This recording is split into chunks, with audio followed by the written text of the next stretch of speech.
The National Integrated Infrastructure Master Plan shows that Nigeria will need an average of $25 billion a year for the next 5 years to kickstart the nation's infrastructure. The NIMP further projects that a total of $2.9 trillion needs to be invested in the country's infrastructure over the next 30 years to sustain economic growth. In a bid to prefer practical solutions, this forum was organized to discuss the country's infrastructure development and investment opportunities across sectors.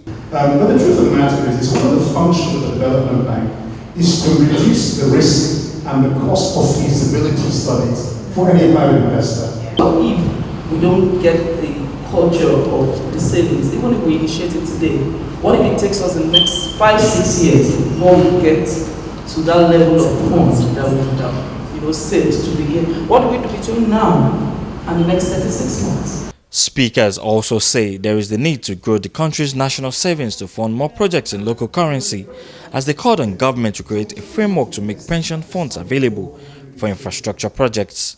I think we also need to engage the DFIs, the Development Finance Institutions, a bit more. But this time not from a standpoint of telling them you need help, you need help, you need help, but telling them exactly what you want them to do. And that you can only do when you have a firm policy and you know where you're going to. Then you can then say to the DFIs, this is what we want to achieve, this is where we think that you plug in. We've seen what's happened in telecoms, so it's all happening. It's not as if there's no reform, but we just want it to be accelerated. The next big area for reform is transportation.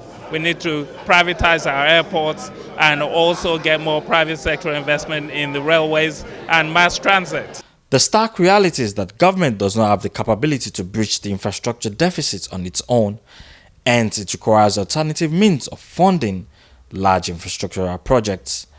Babajideli, STV News, Lagos.